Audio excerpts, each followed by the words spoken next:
السلام علیکم ورحمۃ اللہ وبرکاتہ۔ الحمد للہ نحمده ونستعینه ونستغفره ونؤمن به ونتوکل علیہ ونعوذ باللہ من شرور انفسنا ومن سیئات اعمالنا، من يهده الله فلا مضل له ومن يضلل فلا هادي له، ونشهد أن لا إله إلا الله وحده لا شريك له، ونشهد أن سيدنا وسندنا وغوثنا وغياثنا ومغيثنا عيننا وعوننا ومعيننا وحبيبنا وحبيب ربنا وطبيبنا وطبيب قلوبنا ومقصودنا وموجودنا ومطلوبنا ومرغوبنا ومسهوبنا ومحبوبنا ومعشوقنا أعلانا وأولانا ومأوانا وملجأنا ومولانا محمدا عبده ورسوله، صلى الله تعالى على حبيبه محمد وعلى آله وأصحابه أجمعين. أما بعد فأعوذ بالله من الشيطان الرجيم. بسم الله الرحمن الرحيم. يا أيها الذين آمنوا اجتنبوا كثيرا من الظن إن بعد الظن إثم ولا تجسسوا ولا يغتب بعضكم بعضا. صدق الله مولانا العظيم وبلغنا رسوله النبي الكريم الرؤوف الرحيم. رب اشرح لي صدري ويسر لي امري واحلل عقدة من لساني يفقهوا قولي. يا رسول الله انظر حالنا، يا حبيب الله اسمع قولنا، اننا في بحر هم مغرق خذ يدي سعي لنا اشكالنا. الصلاة والسلام عليك يا سيدي يا رسول الله، الصلاة والسلام عليك يا سيدي يا حبيب الله، الصلاة والسلام عليك يا سيدي يا رحمة للعالمين، وعلى آلك وأصحابك يا سيدي يا خاتم النبيين. اللہ عزت کی حمد و ثنا اللہ کے پیارے حبیب حضور رحمت عالم احمد مجتبی محمد مصطفیٰ صلی اللہ علیہ وآلہ وبارک وسلم کی ذات بابرکات پر ہدیہ درود و سلام پیش کرنے کے بعد اللہ کریم کا بے شمار مرتبہ شکر ہے، اس نے ہمیں زندگی میں ایک بار پھر رمضان مبارک کی گھڑیاں عطا فرمائیں اور رمضان شریف کا پہلا جمعہ ادا کرنے کی سعادت سے نوازا جا رہا ہے۔ اللہ کریم ہم سب کی حاضری کو درجہ قبولیت عطا فرمایا۔ آج کے عنوان میں ہم ایک چیز پر روشنی ڈالنے کی کوشش کریں گے اور اس کے اس معاشرے میں نقصانات کیا ہیں وہ بھاپنے کی کوشش کرتے ہیں۔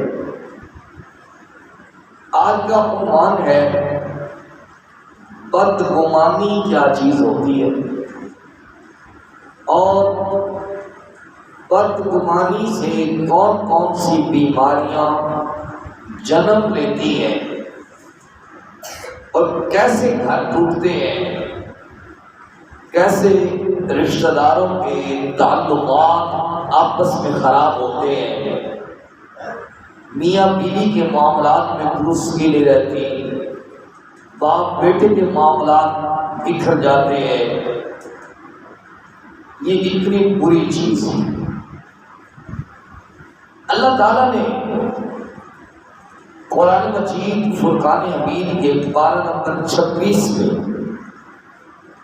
سورہ الحجرات میں آیت نمبر 12 میں ارشاد فرمایا، یا ایھا الذین آمنوا اجتنبوا کثیرا من الظن۔ بڑے لوگوں کو عادت ہوتی ہے کہ بہت زیادہ گمان کرتے رہتے ہیں، ہر وقت سوچتے رہنا یہ ہو جائے گا تو وہ ہو جائے گا، یہ ہو جائے گا تو وہ ہو جائے گا۔ اللہ تعالیٰ نے قرآن مجید فرقان حمید کے اندر ارشاد فرمایا، یا ایھا الذین آمنوا اجتنبوا کثیرا من الظن۔ پچھلے آیہ مبارکہ میں اللہ تعالیٰ نے انسان کی عزت نفس مجروح کی طرف توجہ دلوائی، برے القابات سے پکارنے سے منع کیا، غیر شرعی مذاق کرنے سے منع کیا۔ اس کے بعد اللہ پاک نے ارشاد فرمایا کہ اے ایمان والو تم زیادہ گمان کرنے سے بچو، تم زیادہ گمان کرنے سے بچو۔ ان بعض الظن اثم، بے شک بعض جو گمان ہیں وہ گناہ کی حد تک چلے جاتے ہیں۔ اب گمان کی تعریف کیا ہے؟ گمان ظاہری علامت سے حاصل ہوتا ہے اور گمان بندے کے اندر آنا یہ ایک فطری عمل ہے، اور اسلام فطرت کے خلاف جنگ نہیں کرتا بلکہ فطرت کو ساتھ لے لے کے چلتا ہے، کیونکہ گمان ایک اللہ کی پیدا کردہ چیز ہے، اور اللہ پاک نے اس کائنات عالم میں کسی بھی چیز کو بیکار پیدا نہیں فرمایا۔ افحسبتم انما خلقناکم عبثا، اللہ فرماتا ہے کیا تم گمان کرتے ہو کہ ہم نے کائنات میں کسی چیز کو بیکار پیدا کیا ہے؟ ایسا بالکل نہیں ہے۔ لہذا گمان بندے کے اندر پیدا ہونا یہ ایک فطری عمل ہے، لیکن اگر یہی گمان اتنا پروان چڑھ جائے، پورا گمان کہ وہ بندے کی یقین کی حد تک پہنچ جائے، تو یہی گمان پھر گناہ بن کے رہ جاتا ہے۔ ادروائز بندے کو خیالات آتے رہتے ہیں، وسوسے آتے رہتے ہیں، ان پر کسی قسم کی کوئی گرفت نہیں ہے، کیونکہ ہمیں وسوسوں پر کسی قسم کی پکڑ یا کسی قسم کی گرفت نہیں ہے۔ اگر ایسے کسی قسم کے وسوسے آئیں تو ان کو اللہ سے دعا کرنی چاہیے اور ان کو چھڑ دینا چاہیے کہ وہ شیطانی حملے ہوتے ہیں۔ حضرت ابو ہریرہ رضی اللہ تعالیٰ عنہ سے ایک فرمان حضور کا مروی ہے۔ آپ فرماتے ہیں کہ نبی کریم علیہ السلام نے فرمایا، زیادہ گمان کرنے سے بچو۔ بات تو عادت ہوتی ہے ویسے سوچتے رہنا، یہ ہو گیا تو وہ ہو جائے گا، یہ ہو جائے گا تو وہ ہو جائے گا۔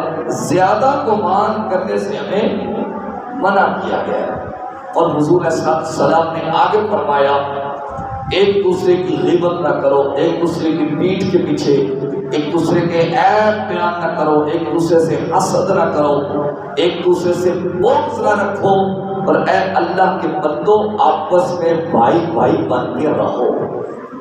یہ حضور علیہ السلام کا فرمان عالی شان ہے۔ دوسرا نبی کریم صلی اللہ علیہ وسلم کا فرمان عالی شان ہے کہ کسی مسلمان کے لیے دوسرے مسلمان بھائی کے لیے 3 دنوں سے زیادہ بغض رکھنا یا 3 دنوں سے زیادہ لا تعلقی رکھنا یہ درست عمل نہیں ہے، بلکہ یہ خلاف شرع ہے، یہ بالکل حضور علیہ السلام کی تعلیمات کے خلاف ہے کہ کوئی بھی بندہ 3 دن تک کسی سے لا تعلقی کا اظہار کرے۔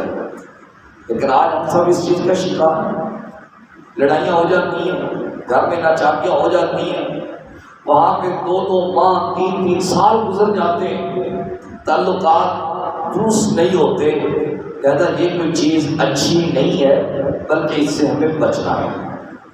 اب گمان کی 2 قسمیں ہیں۔ نمبر 1 اچھا گمان، اور نمبر 2 برا گمان۔ اچھا گمان تو بندے کو ہر صورت کرنا چاہیے، اللہ کی ذات پہ بھی اور لوگوں پر بھی۔ حضرت ابو ہریرہ رضی اللہ تعالی عنہ سے حدیث روایت ہے، حدیث قدسی ہے۔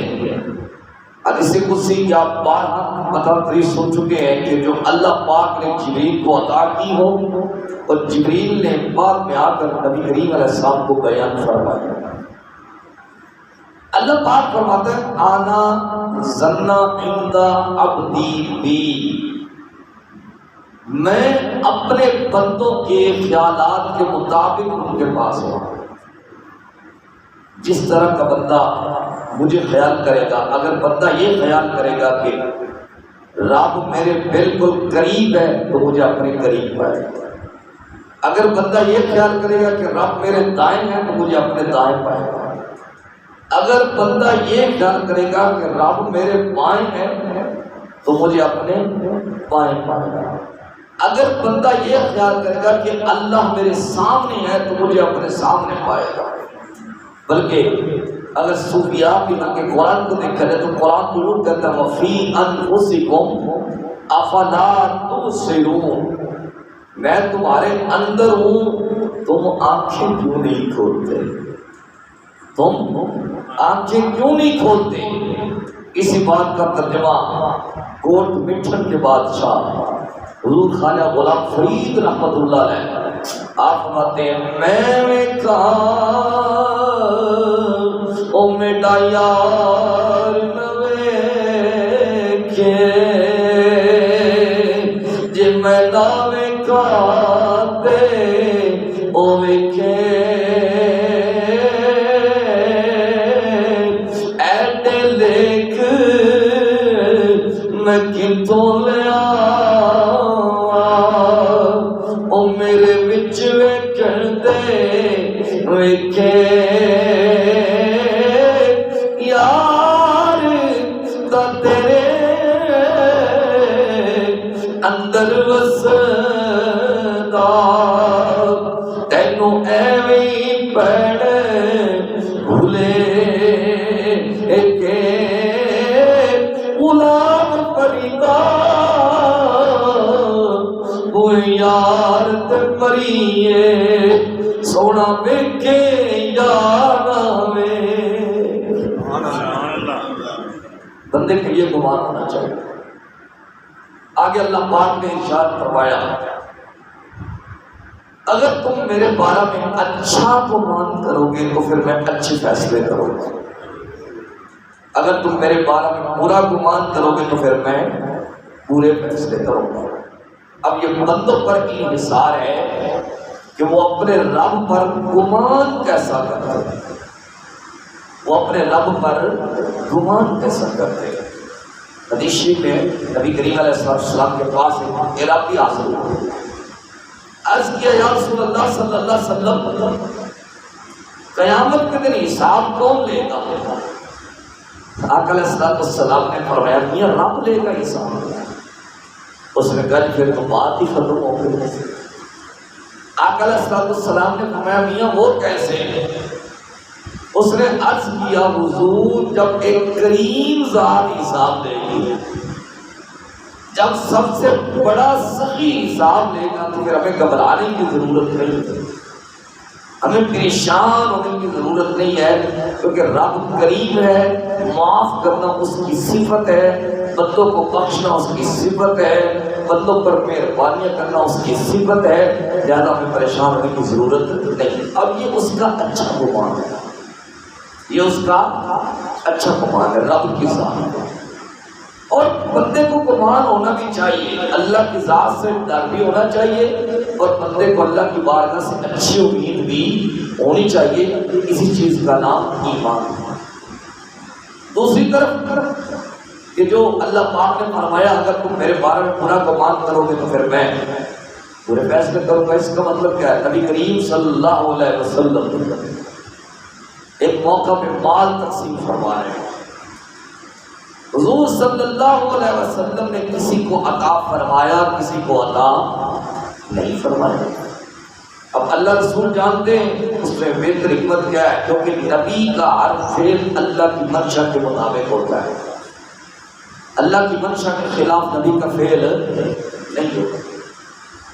ایک بندے نے پیچھے سے اٹھ کے کھڑے ہو کے کہہ دیا محمد صلی اللہ علیہ وسلم آپ نے انصاف نہیں کیا۔ آقا عالم صلی اللہ علیہ وسلم نے فرمایا اگر اللہ اور اللہ کا رسول انصاف نہیں کریں گے تو پھر اس کائنات میں انصاف کون کرے؟ یہ ہے اچھے اور برے گمان کی مثال۔ اب آئیے تھوڑا سا معاشرے کی طرف بڑھتے ہیں۔ ہوتا یہ ہے کہ ہم بدگمانی کے کیسے شکار ہوتے ہیں، آپ بھی سنتے رہتے ہیں، میں بھی سنتا رہتا ہوں، میرے معاشرے میں یہ گفتگو ہوتی رہتی ہے۔ جی آج یکم محرم ہے، جی آج کے بعد شادی حرام ہے، شادی نہیں کرنی، کیوں جی؟ محرم شریف کا احترام ہے جی۔ امام علی مقام رضی اللہ تعالیٰ عنہ نے 72 جانوں کا نذرانہ اللہ کی بارگاہ میں پیش کیا ہے، اپنے آپ کو شہید کروایا، اس میں کوئی شک نہیں، صرف اسی موقع پر ہی احترام یاد آیا۔ جو کنڈیشن ہے اس کے ساتھ کس نے محبت کرنی ہے؟ اچھا بھائی شادی کریں گے تو کیا ہو جائے گا؟ بھائی تم شادی کرو گے تو پھر یہ ہو جائے گا، وہ توڑ نہیں چڑھے گی، یا خدا نخواستہ وہ اس میں کوئی حادثہ ہونے کا اندیشہ ہے۔ اب یہ وہ ان کا گمان پروان چڑھ رہا ہے، کیا چڑھ رہا ہے؟ گمان ان کا پروان چڑھ رہا ہے کہ وہ اپنی طرف سے سوچتے چلے جا رہے ہیں کہ اگر ہم نے شادی کر لی تو حادثہ ہو جائے گا، فلاں ہو جائے گا، وہ ہو جائے گا۔ اچھا پھر ہوتا کیا ہے؟ جب شادی ہو جاتی ہے، خدا نخواستہ کوئی صورت بنی، اللہ نہ کرے ایکسیڈنٹ ہوا، اس میں میاں کا انتقال ہو گیا یا بیوی کا، یا خدا نخواستہ دونوں کا ہو گیا، تو پھر معاشرہ پتہ کیا کہتا ہے؟ انہوں نے محرم شریف کا احترام نہیں کیا تھا، شادی کر لی تھی، لہذا اس وجہ سے ان کا یہ ایکسیڈنٹ ہوا ہے اور اس وجہ سے ان کی یہ موت واقع ہو گئی۔ اچھا ایک اور نظریہ پیش کیا جاتا ہے ہمارے دیہات میں، اب تو خیر کافی اس کی نفی ہوتی چلی جا رہی ہے کہ ذی الحجہ کے پہلے 10 دنوں میں شادی نہ کرو۔ وہ کیوں نہیں؟ کہتے ہیں یہ جی وہ کاٹنے کے دن ہوتے ہیں، قربانی کے دن ہوتے ہیں، لہذا اگر شادی ہو جائے تو اس میں جدائی پڑ جاتی ہے، اس قسم کے واقعات پیش آتے ہیں۔ پھر وہ واقعات پیش آ کے رہتے ہیں، وہ کیوں پیش آتے ہیں کہ بندوں کے گمان اس طرح کے سیٹ ہو چکے ہوتے ہیں، کیونکہ اللہ نے جو فیصلے فرمانے ہیں وہ ہمارے گمان کے مطابق فرمانے ہیں، جس طرح کا ہم گمان کریں گے اس طرح کا اللہ فیصلہ فرما دے گا۔ اس سفر مظفر میں شادی نہ کرو، کیوں جی؟ جی یہ ایک تو حضور کی طرف سے جھوٹا فرمان پیش کیا جاتا ہے کہ یہ مصیبتوں کا مہینہ ہے جی، جبکہ ایسی کسی قسم کی کوئی روایت موجود نہیں ہے۔ اس سفر کا احترام کرو جی، رمضان مبارک میں شادی نہ کرو۔ بھائی ہم نے شریعت اسلامی، کیونکہ ہمارے لیے جو دلیل ہے وہ اللہ اور اللہ کے رسول کا فرمان ہے یا صحابہ کا طریقہ ہے۔ ہم نے کوئی قرآن کی آیت کا ترجمہ نہیں پڑھا، کسی حدیث کا مفہوم نہیں پڑھا، کسی صحابی کا قول نہیں پڑھا کہ ان دنوں میں شادی کرو اور ان دنوں میں شادی نہ کرو۔ سارے دن اللہ کے ہیں، سارے وقت اللہ کے ہیں۔ جس وقت میں چاہیں آپ شادی فرمائیں، جس وقت میں چاہیں آپ انگیجمنٹ کریں، کسی قسم کا کوئی شرعی حرج نہیں ہے۔ تو ساتھ کیوں ہوتا ہے کہ ہمارے گمان اور ہمارے یقین اس طرح کے سیٹ ہو چکے ہوتے ہیں، لہٰذا اس چیز سے ہمیں نکلنا ہوگا۔ ایک گمان اور پیش کیا جاتا ہے، وہ کیا ہوتا ہے؟ وہ جی چاند گرا ہو گیا ہے، چاند لگ گیا ہے، اب کیا ہو جائے گی؟ اب جی جو حاملہ عورتیں ہیں ان کو آرام سے نہیں بیٹھنا چاہیے، ہوتا ہے نا ایسے کہ ان کو چلتے پھرتے رہنا چاہیے۔ کیوں جی؟ وہ جس حالت میں ہوگی اگر وہ لیٹی نہیں تو بچہ ٹیڑھا خدا نہ خواستہ پیدا ہو۔ وہ بعض کہیں وہ نقل پڑھ رہی تو اس کا پاؤں اس طرح کا تو بچے کا پاؤں اس طرح۔ یہ کیا ہم نے تماشا بنا رکھا ہے؟ یہ ساری کی ساری بدگمانیاں ہیں جی۔ جب چاند گرا لگا ہوا ہو تو خاص کر جو حاملہ عورت ہے اس کو چاند کی طرف نہیں دیکھنا چاہیے۔ ویسے تو سائنسدان کہتے ہیں کہ اس میں نظر کا کوئی ہوتا ہے سسٹم، لیکن یہ گمان کیا جاتا ہے کہ جو حاملہ عورت ہو اس کو چاند کی طرف نہیں دیکھنا چاہیے۔ اس کے جواب میں کیا کہتے ہیں؟ اس کی آنکھیں چلی جائیں گی، بچہ جو پیدا ہو رہا ہے، یہی کہتے ہیں نا، اس کی آنکھیں ڈسٹرب ہونے کا نیچر۔ بھائی یہ کیا تماشا، آپ نے کیا ڈھونگ رچا سکا ہم نے، جبکہ کسی حدیث میں اس قسم کا کوئی طریقہ نہیں ملتا۔ پھر ایک اور گمان کیا جاتا ہے کہ جب چاند لگا ہوا ہو، جو حاملہ جانور ہوتے ہیں وہاں پہ بھینس ہے، گائے ہے، ڈاچی ہے، ان کو بیٹھنا نہیں چاہیے۔ وہ بھائی کہاں سے ہم نے یہ طریقے نکال لیے؟ یہ ساری کی ساری بدگمانیاں ہیں، اور ان سے ہمیں نکل کر وہ رستہ ہمیں اختیار کرنا ہے جو رستہ ہمیں قرآن نے دیا ہے اور جو رستہ ہمیں حدیث نے دیا ہے۔ تھوڑا سا آگے بڑھیں۔ حضرت ام المومنین سیدہ عائشہ صدیقہ رضی اللہ تعالی عنہا فرماتی ہیں کہ جس کسی بندے نے اللہ کے بندے کے ساتھ بدگمانی رکھی اس نے اللہ کے ساتھ بدگمانی۔ کس کے ساتھ بدگمانی؟ اللہ کے ساتھ بدگمانی۔ آج میرے معاشرے کے گھر اس مرض میں مبتلا ہو چکے۔ ہوتا کیا ہے؟ جب تک بچے کی شادی نہیں ہوتی اس کے حالات ٹھیک رہتے ہیں۔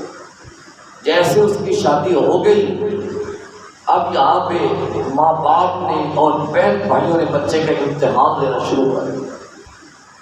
پھر خود بخود گمان کرتے ہیں اس کی طرف سے ہوتا ہے یا نہیں ہوتا، وہ مسئلہ بات کا ہے۔ وہ گمان کرتے ہیں کہ جناب اب یہ ہمیں رسپیکٹ نہیں دیتا، اب یہ اپنی بیوی کو رسپیکٹ دیتا۔ جو اس کے نکاح میں منقوہ بن کے آئی ہے، جس نے اپنا ماں باپ چھوڑا ہے، اپنے بہن بھائی چھوڑے ہیں، اپنے عزیز رشتےدار چھوڑے ہیں، اس کو ٹائم دینا اس کے فرائض میں شامل نہیں ہے۔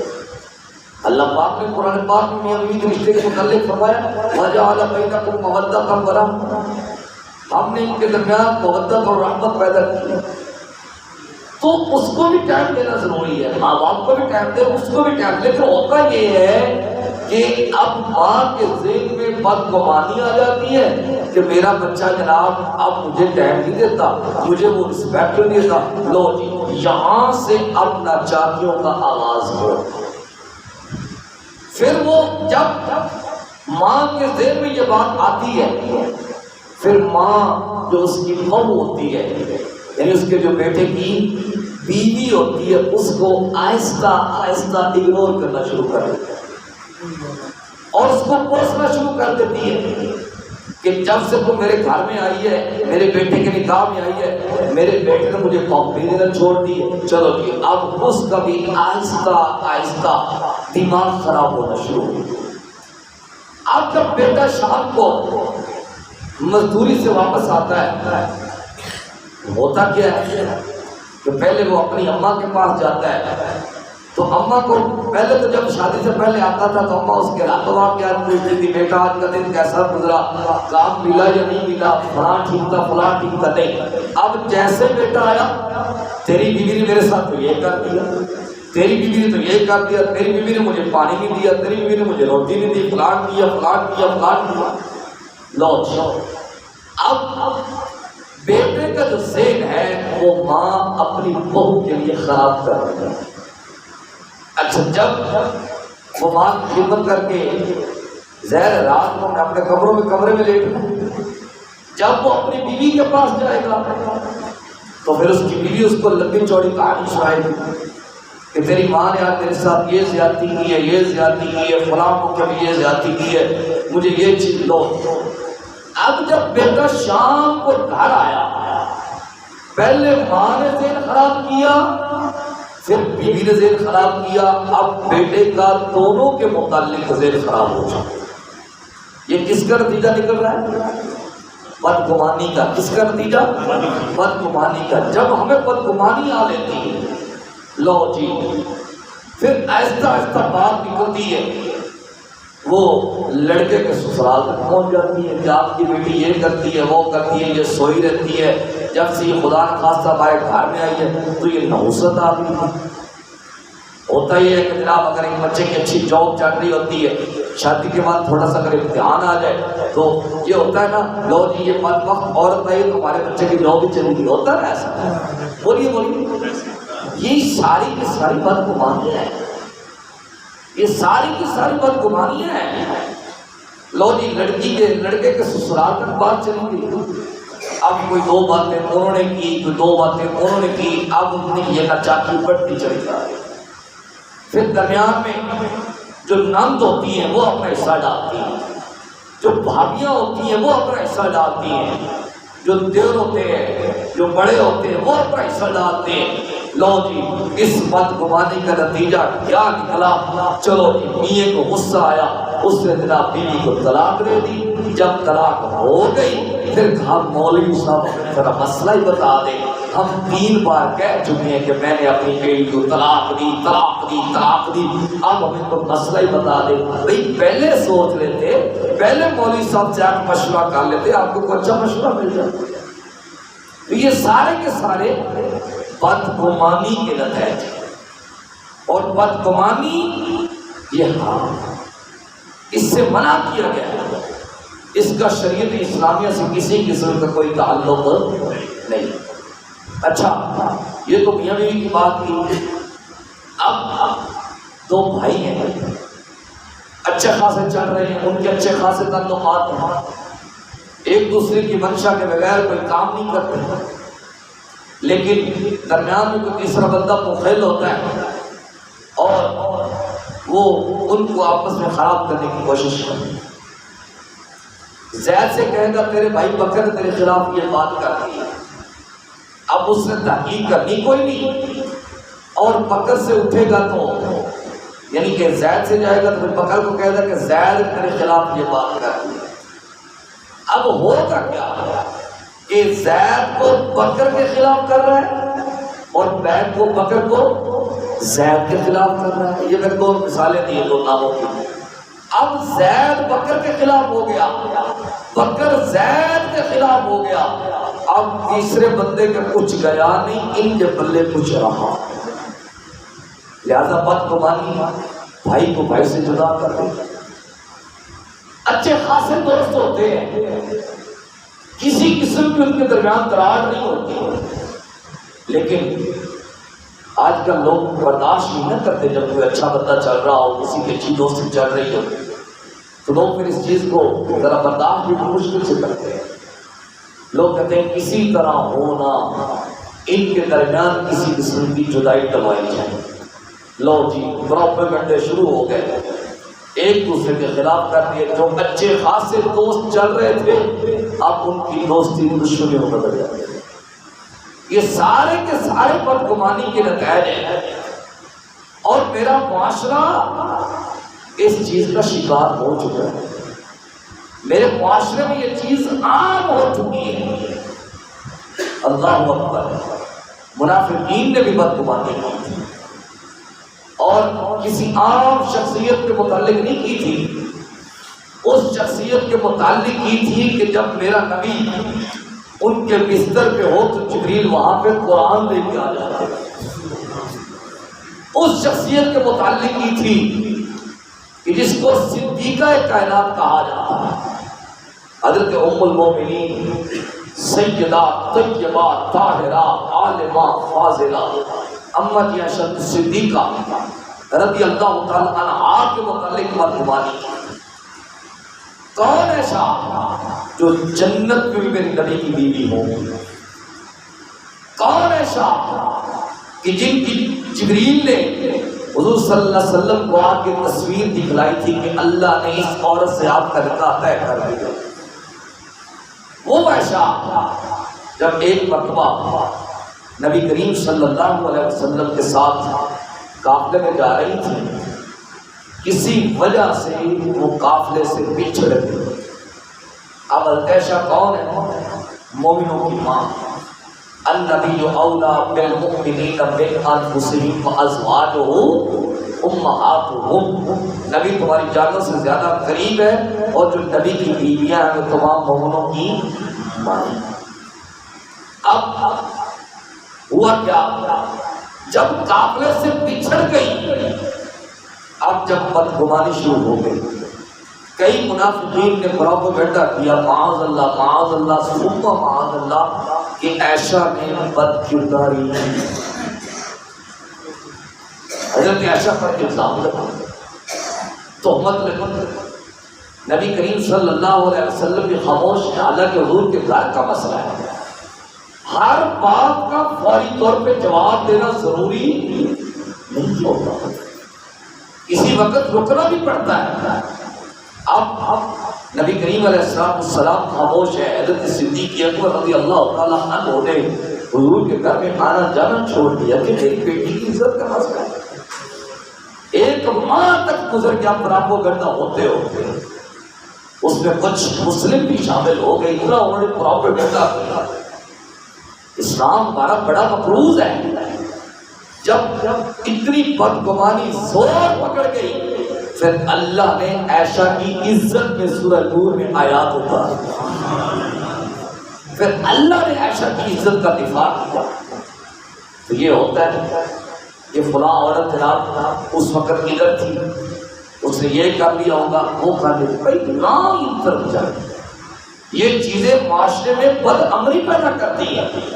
جب شریعت اسلامیہ نے کچھ اصول وضع کر دیے کہ جب تک 4 عینی گواہ نہ مل جائیں تو الزام زنا کا ثابت نہیں ہوتا, یا جب تک وہ 4 مرتبہ خود اقبال جرم نہ کر لے تب تک جرم ثابت نہیں ہوتا, یا اس سے اس بندے کا وضع حمل نہ ہو جائے اس وقت تک زنا ثابت نہیں ہوتا. تو پھر ہمیں توڑ لگانے کی ضرورت کیا ہے؟ ہمیں ان طرف جانے کی ضرورت کیا ہے؟ تو یہ منافقین نے اما عائشہ صدیقہ رضی اللہ تعالی عنہا کے بارے میں بدگمانی کی. آج ہم بھی بدگمانی اس طرح کی کر رہے ہیں. یا دوسری مثال یوں لے لیں کہ نبی کریم صلی اللہ علیہ وسلم کے بارے میں اور مسلمانوں کے بارے میں بھی ایک موقع پر منافقین نے بدگمانی کی تھی. وہ کس طرح؟ جب نبی کریم صلی اللہ علیہ وسلم ہجرت فرما کے مدینہ شریف تشریف لائے تو اب جب کچھ سال بیت گئے تو آقا صلی اللہ علیہ وسلم نے فرمایا صحابہ ذرا مکے میں چلے طواف کعبہ کر کے عمرہ شریف کر کے آئے ہیں. صحابہ نے عرض کیا یا رسول اللہ صلی اللہ علیہ وسلم جیسے آپ کی مرضی ہو. اب حضور نے السلام نے مختصر قافلہ لیا مسلمانوں کا، اور حضور صلی اللہ علیہ وبارک وسلم قافلے لوگ کے لے کے نکلے۔ اب جو منافقین تھے انہوں نے یہ گمان کیا کہ یہ جا رہے ہیں مشرکین کے پاس، اہل مکہ کے پاس، اور ان کے پاس جنگ کے ہتھیار نہیں ہیں، معاذ اللہ ثم معاذ اللہ یہ واپس نہیں آئیں گے، یہ وہاں پہ مارے جائیں گے۔ انہوں نے بدگمانی کی کہ مقام حدیبیہ میں جب یہ پہنچیں گے ان کے پاس ہتھیار ہیں نہیں، یہ مارے جائیں گے، اس وجہ سے ہم ان کے ساتھ نہیں جاتے۔ جب نبی کریم علیہ السلام آپ حدیبیہ کے مقام پر پہنچے تو پھر ہوا کیا؟ پھر صلح حدیبیہ ہوا، پھر حضور صلی اللہ علیہ وسلم واپس تشریف لے آئے، پھر اللہ پاک نے سورہ الفتح کی آیت نمبر 12 کا نزول فرمایا، بل ظننتم ان لن ينقلب الرسول والمؤمنون الى اهلهم، کیا تم نے گمان کیا تھا کہ اللہ کا رسول اور مومنین اپنے گھروں کو واپس نہیں پلٹیں گے؟ اب وہ تو پلٹ کے آ گئے۔ تو یہ بدگمانی منافقین کا شعار ہے۔ اچھا، بدگمانی حرام کب ہے؟ اللہ کے بندے کے ساتھ بغیر کسی شرعی عذر کے، یعنی کوئی شرعی عذر واقع نہ ہو، بعض دفعہ ایسا ہو جاتا ہے شرعی عذر درمیان میں آ جاتے ہیں جس وجہ سے کسی سے لا تعلقی کرنی بھی پڑتی، لیکن بغیر کسی شرعی عذر کے کسی کے ساتھ بدگمانی کرنا یہ حرام ہے، کیونکہ حضور صلی اللہ علیہ وسلم کا فرمان، اللہ کے بندوں آپس میں بھائی بھائی بن کے رہو، اور اسلام کی خواہش یہ ہے، اسلام کی منشا یہ ہے کہ بندے آپس میں جوڑ کے رہیں، کٹ کرنا ہے۔ بدگمانی مباح کب ہے؟ جب آپ ایک بندے کے ساتھ کاروبار کر رہے ہیں، کاروبار میں آپ کی شراکت ہے، لیکن جو آپ کا پارٹنر ہے وہ اس طرح کی حرکات سر انجام دے رہا ہے کہ وہ آپ کو نقصان پہنچانا چاہتا ہے، وہ آپ کو نقصان پہنچانا چاہتا ہے، تو اس بنا پر جب آپ کی تحقیقات مکمل ہو جائیں، جب آپ کو یہ مکمل پروف مل جائے کہ یہ بندہ جو میرا ساتھی ہے مجھے نقصان پہنچانا چاہتا ہے، تو آپ ایسے بندے کے ساتھ بدگمانی اختیار کر سکتے۔ بدگمانی کفر ہے۔ کفر کب ہے؟ اللہ کے ساتھ بدگمانی کرنا یا اللہ کے کسی نبی کے ساتھ بدگمانی کرنا، یہ سارا کفر ہے۔ اگر کسی بندے سے کسی موقع پر ایسا جرم جو ہے وہ سر انجام ہو گیا ہے، اس کو توبہ کرنی چاہیے اور اللہ سے ہمیشہ کے لیے معافی مانگ لینی چاہیے۔ اچھا، آج لوگ جو بڑا اہم مسئلہ آپ کے سامنے رکھنا ہے، ہوتا کیا ہے کہ جب کوئی عورت کسی بندے کے ساتھ جا رہی ہوتی ہے، اگر اس کی بہن ہوتی ہے یا اس کی ماں ہوتی ہے یا اس کی بیٹی ہوتی ہے، وہ بھی جوان ہوتا ہے، ظاہر آج کل شادی کچھ جلدی ہو جاتی ہے، یا بعد کچھ بندے ہوتے ہیں ان کی صحت پہ کسی قسم کا اثر نہیں پڑتا، ساتھ ان کی بیٹی ہوتی ہے تو جناب لوگ کہنا شروع کر دیتے ہیں، دیکھتے یہ فلاں بندہ یہ عورت کو لے کے جا رہتا ہے، تحقیق نہیں کرتی۔ یہ واقعہ صرف آپ کے ساتھ پیش نہیں آتا، یہ واقعہ میرے ساتھ پیش نہیں آتا۔ حضرت علی بن حسین رضی اللہ تعالیٰ عنہ بیان کرتے ہیں کہ نبی کریم صلی اللہ علیہ وسلم اعتکاف فرما رہے تھے۔ حضور کیا فرما رہے تھے؟ اعتکاف۔ حضور صلی اللہ علیہ وسلم کی ایک زوجہ ہے ہماری اماں کی، حضرت صفیہ رضی اللہ تعالیٰ عنہا، وہ حضور سے ملاقات کے لیے تشریف لائے۔ اس سے یہ بھی پتہ چلتا ہے کہ اگر بندہ معتکف ہو تو اس کی زوجہ اس سے ملاقات کے لیے آ سکتی ہے، اس میں کسی قسم کا شرعی حرج نہیں ہے۔ اچھا، تو انصاری صحابی دیکھ رہے تھے، اب انہوں نے کوئی زبان سے بات نہیں کی. حضور کے متعلق ایسی بات کون کر سکتا ہے؟ لیکن حضور صلی اللہ علیہ وسلم نے اپنی امت کے لیے یہ مسئلہ سمجھانا تھا کہ کل تمہیں اس چیز کا سامنا کرنا پڑے گا. حضور صلی اللہ علیہ وسلم نے دونوں کو بلایا، فرمایا یہ میری بیوی ہے جو مجھے مل کے جا رہی ہے، میرے ساتھ ملاقات کر کے جا رہی ہے، میری بیوی ہے، آپ کی اماں جان ہے. انہوں نے عرض کیا یا رسول اللہ صلی اللہ علیہ وآلہ وسلم، آقا ہم بلا آپ کے متعلق ویسا سوچ سکتے ہیں؟ آقا دو عالم صلی اللہ علیہ وسلم نے فرمایا شیطان بندے کے جسم میں اس طرح دوڑتا ہے جس طرح اس کا اپنا خون گردش کرتا ہے. ان الشیطان للانسان عدو مبین، شیطان انسان کا کھلا دشمن ہے. فرمایا شیطان بندے کے جسم میں اس طرح دوڑتا ہے اس طرح اس کا خون گردش کرتا ہے. تو کہیں ایسا نہ ہو کہ کسی وسوسے کی وجہ سے تم میرے متعلق کچھ ایسا سوچ بیٹھو، تم گمراہ ہو جاؤ. لہذا میں تمہاری تصحیح کر رہا ہوں کہ یہ جو مجھے مل کے جا رہی ہیں یہ میری بیوی ہے اور آپ کی اماں جان ہے. تو یہ واقعات نبی کریم صلی اللہ علیہ وسلم کے ساتھ پیش آئے ہیں. تمہاری شریف میرے حدیث پیش ہے. حضرت عمر بن خطاب رضی اللہ تعالی عنہ بیان فرماتے اگر کسی بندے نے اپنے مسلمان بھائی سے کوئی ایسی بات سنی جس کا مطلب کوئی اور نہیں کر سکتا تھا، لیکن اس نے اپنے طور پہ جب بات سنی تو کہہ دیا کہ جناب اس کا مطلب یہ ہے، اس وقت یہ بات اس برائے میں کی ہے، حالانکہ اس کی تعویل ہو سکتی ہے، اس کا کوئی اچھا مطلب اس کے سامنے آ سکتا ہے، لیکن اس بندے نے اپنی سوچ کی بنا پہ اس قول کو لیا اور یہ کہنا شروع کر دیا کہ اس بندے نے اس برائے میں یہ غلط بات کی ہے، تو ایسے بندے کا بدگمان رہنا حرام ہے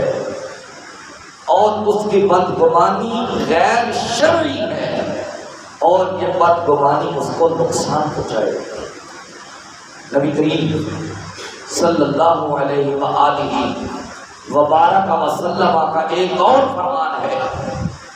آقا دو عالم صلی اللہ علیہ وسلم نے فرمایا اللہ نے مومنوں پر ایک دوسرے کے خونوں کو بغیر کسی شرعی عذر کے خون بہانا حرام قرار دیا اور ایک دوسرے کی عزت نفس کو مجروح کرنا. اہمی کسی بندے کے بارے میں بدگمانی کرتے رہنا. اچھا جب وہ بندہ وہاں پہ ڈسٹرب ہو جاتا ہے اس کو ٹارچ کرتے ہیں، پھر کہتے ہیں آپ نے تو مزاح کیا، یعنی پہلے اس کے متعلق بدگمانی پھیلا دی، اس کی عزت نفس کو مجروح کر دیا، اس کی عزت کو دار کر دیا. جب اس کی عزت دار ہو گئی پھر کہا کہ آپ نے تو مزاح کیا. ایسا مزاح بالکل حرام قرار دیا گیا ہے.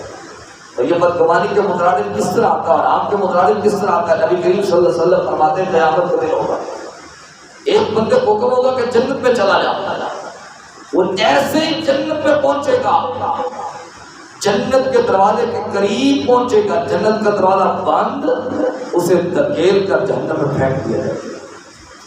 کئی بار ایسا ہوگا، اللہ کے مقرب ملائکہ عرض کریں گے باری راہ ماجرا کیا ہے، اس بندے کو کبھی تو جنت کی طرف بھجواتا ہے، پھر جنت کی طرف آتا ہے، پھر جنت کی طرف جاتا ہے، پھر جنت کی طرف آتا ہے، پھر جنت کی طرف جاتا ہے، پھر جنت کی طرف آتا ہے.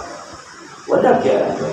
تو اللہ پاک فرمائے گا اصل میں یہ بندہ میرے بندوں کا مذاق اڑایا کرتا تھا، میرے بندوں کا مذاق اڑایا کرتا تھا، آج میں اس کا بدلہ دے رہا ہوں. ایسا مذاق کرنے سے بچیں کہ جس کا بدلہ کل قیامت کے دن دینا پڑے.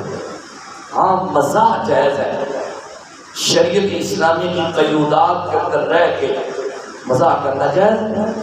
اس کی امثلہ نبی کریم صلی اللہ علیہ وسلم سے ملتی ہے۔ حضور صلی اللہ علیہ وسلم کی بارگاہ میں ایک بوڑھی حاضر ہوئی، عرض کیا یا رسول اللہ صلی اللہ علیہ وسلم میں جنت میں جاؤں گی؟ حضور صلی اللہ علیہ وسلم نے جنت میں بوڑھوں کا کیا کام ہے؟ وہ رونے لگ گئی تو آقا عالم صلی اللہ علیہ وسلم نے فرمایا میرے کہنے کا مطلب یہ نہیں تھا کہ تو نہیں جائے گی، میرے کہنے کا مطلب یہ ہے کہ اللہ جنت میں سب کو جمع کر دے گا۔ 33 سال کے قریب علماء نے جو عمر بتائی، تو کسی کی یعنی کسی کا خون بغیر شرعی عذر کے بہانا یہ بھی جائز نہیں، حرام ہے، اور کسی کی عزت نفس کو مجروح کرنا یہ بھی حرام ہے، اور اسی طرح کسی مسلمان کے متعلق بدگمانی کرنا یہ بھی حرام ہے۔ تو آج اس مرض کا ہم شکار ہو چکے ہیں، توبہ کرنی ہے، استغفار کے دن ہے، مغفرت کے دن ہے، اللہ کی رحمت و برکات کے دن ہے۔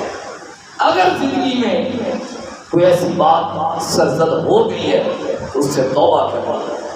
تو آج کے درس شریف میں ہم نے یہ سیکھا کہ ہم نے حد الامکان بدگمانی سے بچنے کی کوشش کرنی ہے۔ بدگمانی گھروں کو توڑ دیتی ہے، بدگمانی میاں بیوی کے تعلقات خراب کرتی ہے، بدگمانی گھروں میں لڑائیاں کرواتی ہے۔ ہاں ایک اور حدیث شریف حضرت ابن عباس رضی اللہ تعالیٰ عنہما فرماتے ہیں کہ جس کسی بندے نے کسی کے عیب چھپائے اللہ قیامت کے دن اس کے عیب چھپا دے گا، اور جس کسی بندے نے کسی کے عیب ظاہر کیے اللہ اس کے عیب بھی ظاہر کر دے گا، اور اللہ اس کو اپنے گھر میں ہی رسوا کر دے گا، اللہ اس کو اس کے گھر میں ہی رسوا کر دے گا۔ تو آج ہم نے رسوائیوں سے بچنا ہے، بدعملی سے بچنا ہے۔ اللہ پاک کی بارگاہ میں التجا، اللہ پاک ہماری حاضری قبول فرمائے۔ وصلی اللہ تعالی علی نبی محمد وعلی آلہ واصحابہ اجمعین برحمتک یا ارحم الراحمین۔